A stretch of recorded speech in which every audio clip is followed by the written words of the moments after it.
Hello, folks. Thanks for joining us again. This week, I am so excited to have these special guests here, very important guests related to redistricting reform. For my perspective, this is probably the overarching issue on every other issue that we face in Wisconsin and in this country right now. So I'm going to let them introduce themselves, tell you what their backgrounds are and why they're here today. And let's start with Carlene. Hi, Carlene. Hi, Jeff. Thanks so much for having me and Amy and Matt. I just want to point out that you and I are wearing the same shirt. So you said you wanted a little background. I'll give a very brief background. The way I got involved in this issue is because I'm a teacher and I'm retired. I testified a lot in front of the Joint Finance Committee and found it very frustrating that nothing was getting better for public education. And I realized that gerrymandered maps are the source of that. And with the Oregon Area Progressives, coordinated a summit last fall where these shirts came from, and was hired on at Wisconsin Voices as the Fair Maps grassroots organizer for the state. So I work with teams of activists who really want this changed, and that's across the political spectrum. So thanks so much for highlighting this issue. I don't think there's anything more important. Thank you, Carly. And Matt, I know you've got quite the extensive background for this. Well, thanks, Senator, and thanks for all your work on this issue over a long period of time. I'm the executive director at the Wisconsin Democracy Campaign, which has been working for 15, 20 years to ban gerrymandering in Wisconsin. Prior to coming to the Democracy Campaign, I was at the Progressive Magazine for 32 years. And in all these spots, we've been advocating for a better democracy, a more functioning democracy, and really banning gerrymandering is one of the key things we need to do to make democracy work better. Thank you for that, Matt. And Amy, how are you today? I'm doing well. I'm Amy Dummer. I'm a volunteer organizer. I used to be based out of La Crosse County. I recently moved to Trempealeau County and became a constituent of Senator Smith. So I've been involved in this specific issue since about 2017, when I was working on other issues and realized that this is one of the fundamental things that is going to make all of the other issues easier to work on. Yeah, you're right, Amy. That is so true. We're going to talk more about that, but let's start with you, Amy. Why do you think that gerrymandering is bad, and how does partisan gerrymandering create bad policies that prevent us from passing good policies? I know that at the local level, partisan gerrymandering in this state has taken away a lot of the local control. County government and other municipalities, they used to have the ability to cite cell phone towers, and now that's been taken away from them. And I know that that was a big issue in the township I used to live in. They wanted to put a cell phone tower by an elementary school and a subdivision with a lot of young families. A lot of people came out in opposition to not the cell phone tower itself, but the location of it at the local municipal board meeting. But there was nothing they could do. The cell company checked the boxes and it went in. So that's like one of the examples. I know similar things have happened with concentrated agriculture feeding operations, or CAFOs. The citing and the monitoring of those, the local control has been taken away from that, as well as like doing road repairs and getting the funding to do road repairs. So local governments have really felt the hit with a lot of the power and control being consolidated at the state level because of partisan gerrymandering. Yeah, and you mentioned local control. I mean, I don't know why you say that, because every candidate says they're for local control. So, yeah, I know. And so, Carlene, what is your take on? For instance, we have this inability to expand Medicaid in Wisconsin. Do you think it affects that? Oh my gosh, yes, absolutely. It affects the opportunities for Medicaid expansion, which is overwhelmingly supported by the citizens of the state of Wisconsin. It means that we don't have any kind of reasonable gun ordinances. 82% of the people who live in the state of Wisconsin think that there should be universal background checks on gun sales. Gabbled in, gabbled out, no argument, no debate. So, you know, and then for me, public education, again, you know, again and again and again, budgets cut or budgets or monies rerouted to voucher schools in that are unaccountable to parents and students. So not only in that case do we have an unaccountable legislature who doesn't do what the citizens and voters of the state want, but then we also are creating unaccountable for-profit schools that don't have to answer for what kids don't learn. So the list is really long. I mean, long as my arm of the issues that don't even get debated, much less any kind of legislation. And don't get me started on the mask order. I mean, that's crazy. Only people who are unaccountable would think that public health is not important. And I want Matt to chime in here in a minute, but I got to tell you quickly that just this week I spoke to a constituent who called our office about broadband expansion, which is near and dear to my heart as well. And he wanted to know why my bills that I had introduced didn't go anywhere. And I said, well, I tried to amend a bill in our last time we were in person this spring. And as typical, the majority leader stood up to table it. And before he did that, he hesitated and said, well, the senator has a really good idea there, but I'm going to table it anyway.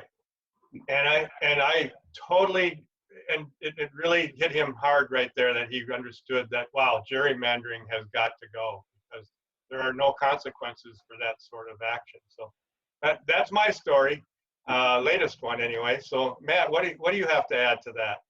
Well, I just think, you know, gerrymandering is wrong whether Democrats are doing it or Republicans are doing it. I mean, there are 99 assembly seats, for instance, in Wisconsin.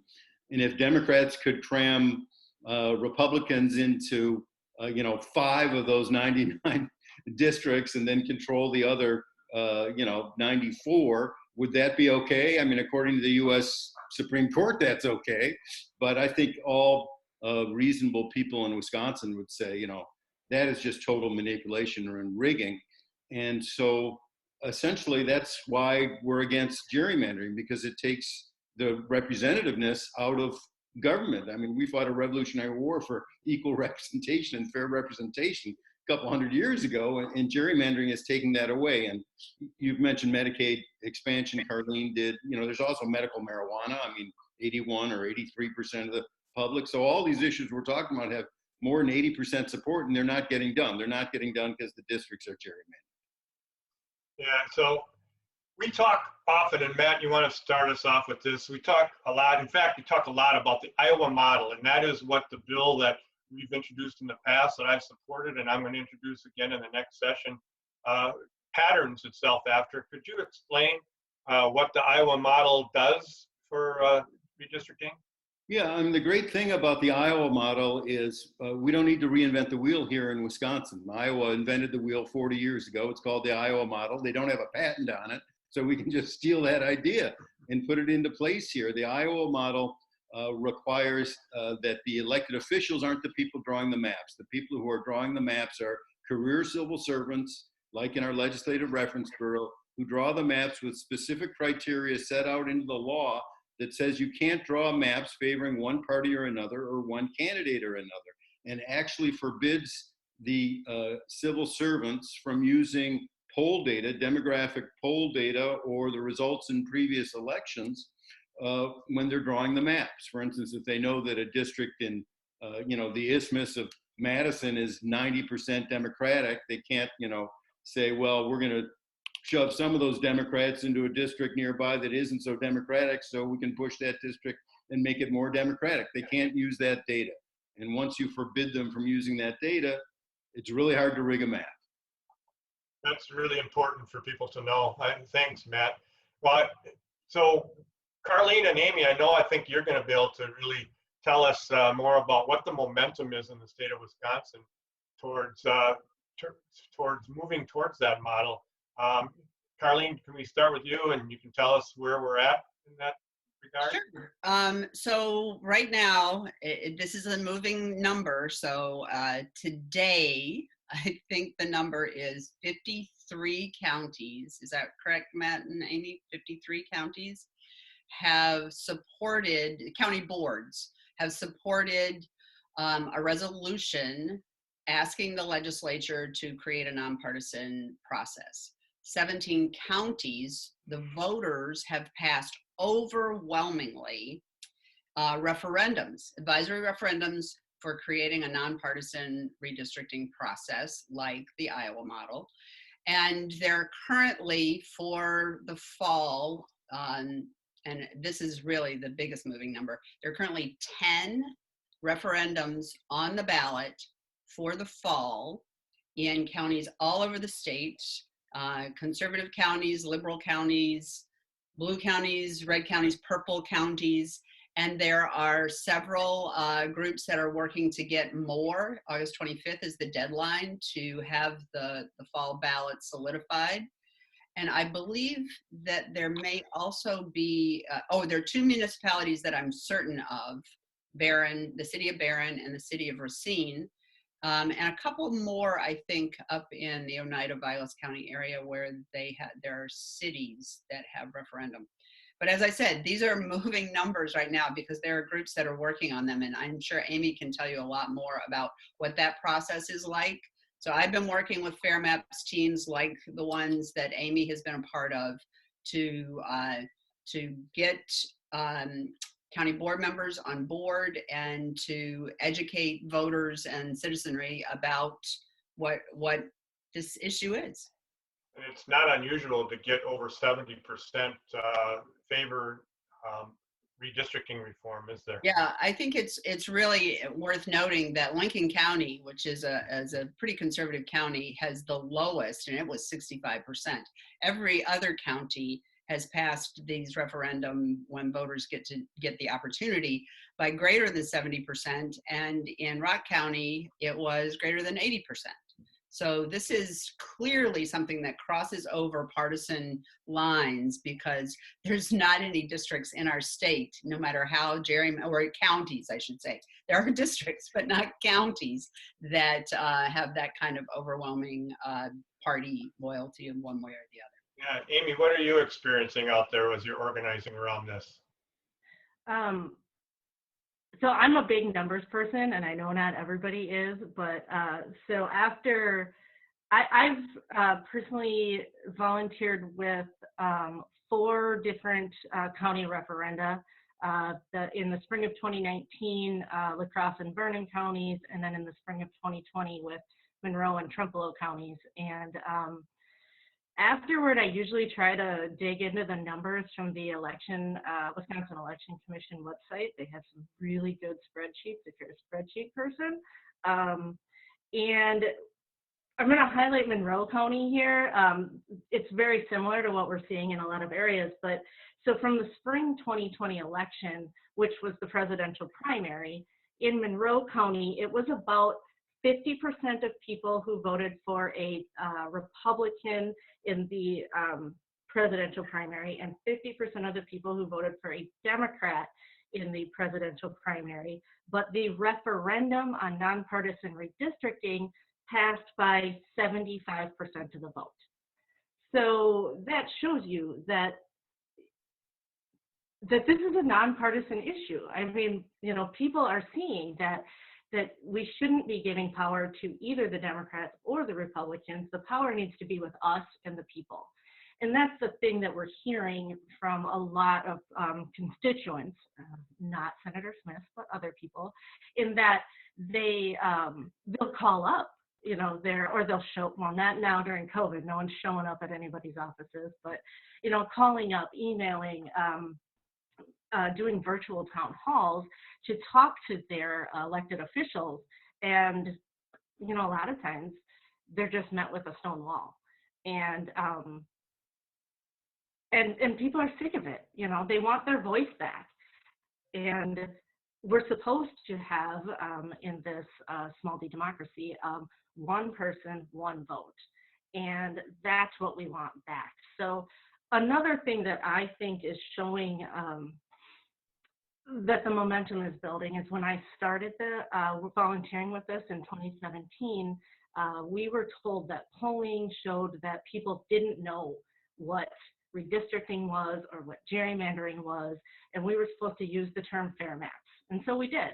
And then when we started working on the referendum in the spring of 2019, the polling was now showing that fair maps was very vague, and people knew what redistricting, what nonpartisan, and what gerrymandering was. And to me, that shows that the education efforts by people like yourself, Senator Smith, and by Matt and other people across the state have really been working, as well as people care.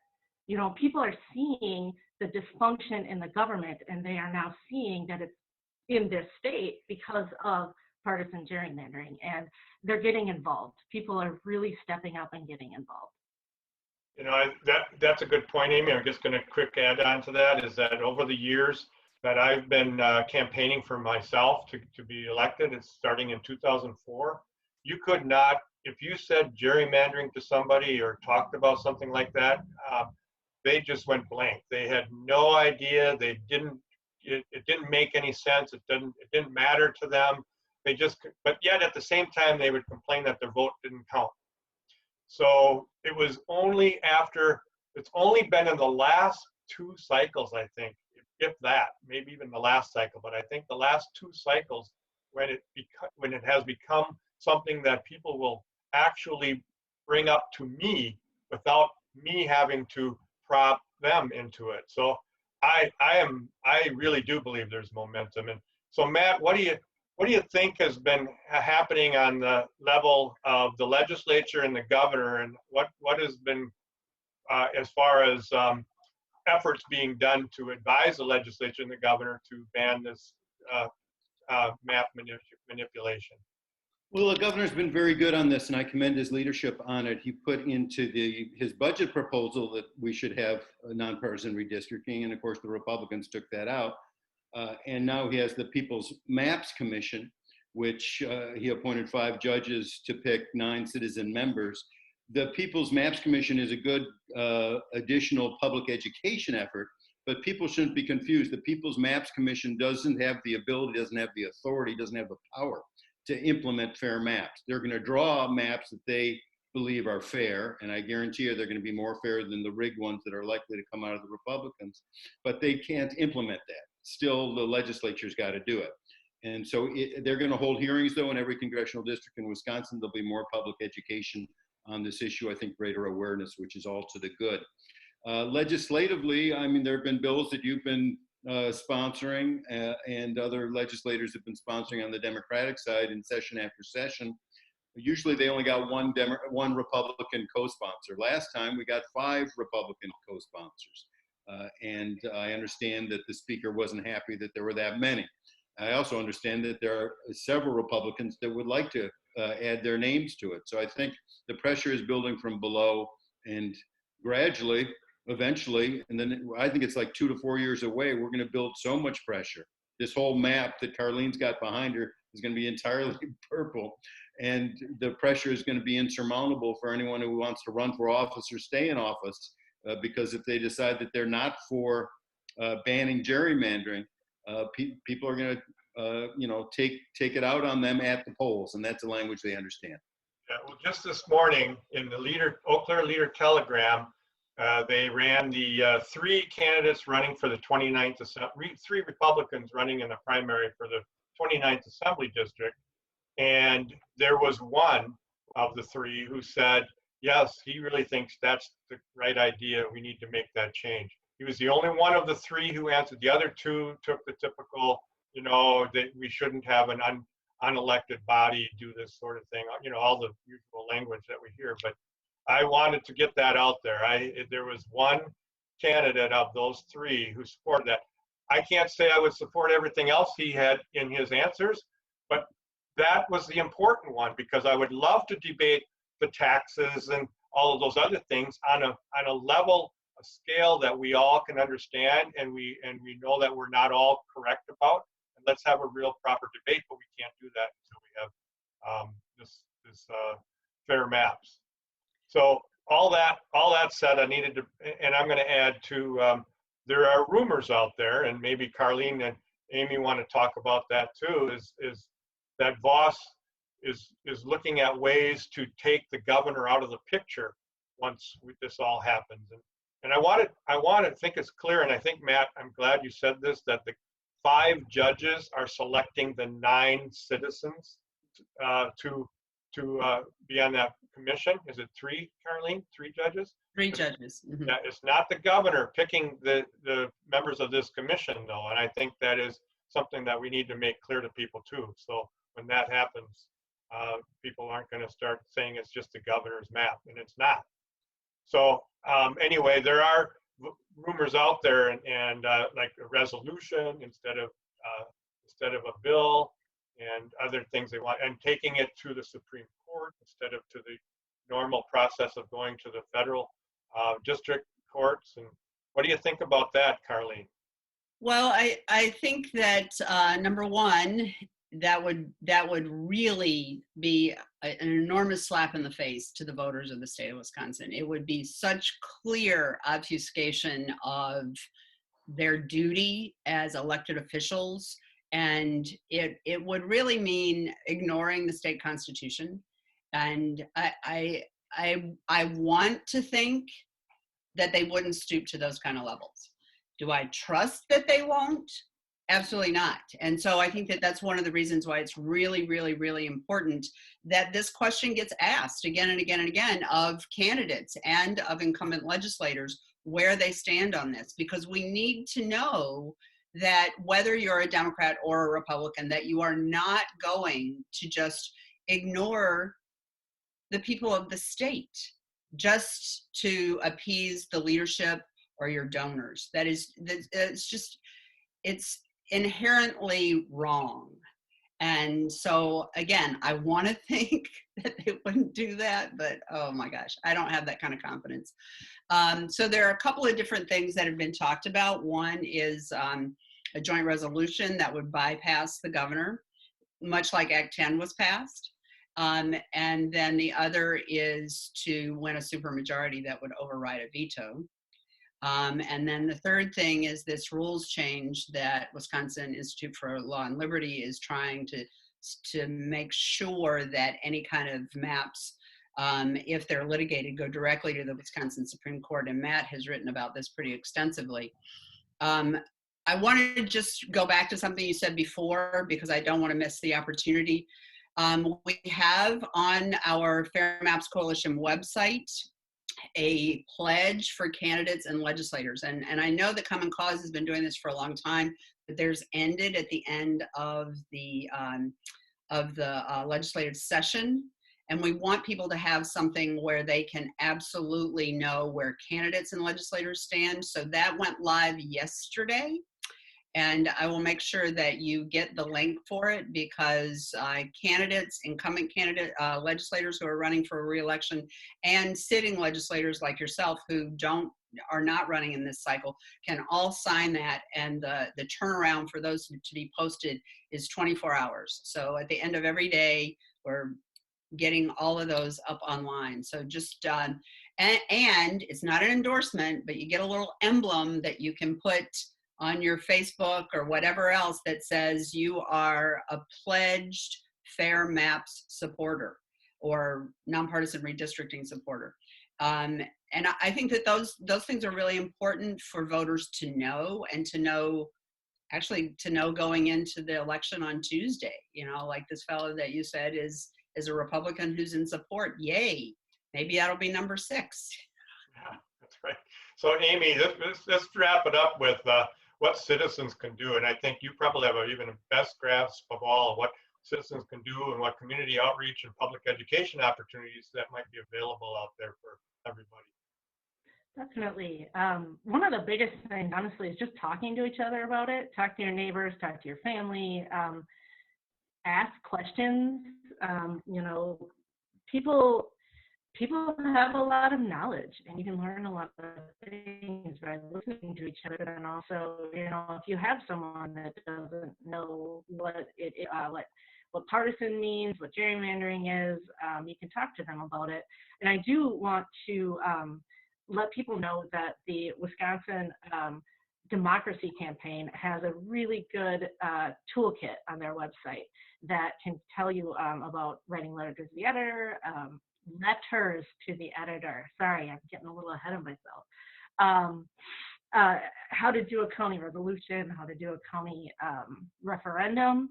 And so nobody, again, has to recreate the wheel on this. And then the Wisconsin Voices and the Fair Maps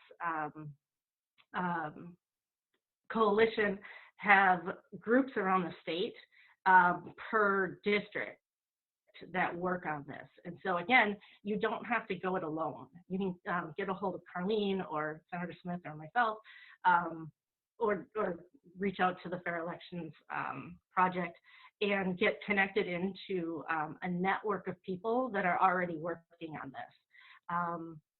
And so there's a lot you can do, and I hope that you do, because we love meeting new people, and we love, Matt loves getting to travel to new areas and learn about new areas, and he got to see the bicycling capital of the world this last spring in Sparta, Wisconsin. So yeah, I would say, you know, if this is something that piques your interest, you can even just Google it and get some information on what's going on and jump in with us. Great. Thank you, Amy. And I'm going to go ahead, Mark Conley, because I'm going to say if you all, each of you have anything we've missed that you want to add before we close out, so go right ahead. There are more than 15 Fair Maps teams around the state. They're all volunteer teams that are working, some of them more than one in a district, because like the 7th is so huge. There are actually 3 teams in that district that are working on referendum and also on public education, and really elevating this issue and educating voters around it. We are going to take full advantage of the fact that the census numbers aren't coming back until later this year, so that the entire spring session will be, the legislative session will be happening, and we will have lots of opportunities for lobbying and getting that legislation that you're going to propose passed. That's our goal. Get that passed, so that folks know that there is going to be a nonpartisan process. We understand it's an uphill slog, and the rock is big, but we got a lot of people behind it, and I think that we just need to capitalize on this momentum. Matt, any last words?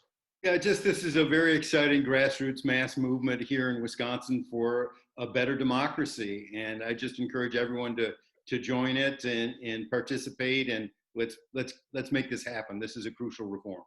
Well, thank you all for joining me today, and as I said earlier, think this is the most important issue that is an umbrella over every other issue in the state of Wisconsin. So I want to thank you for all your work that you're doing for this, and keep it up. Thanks again.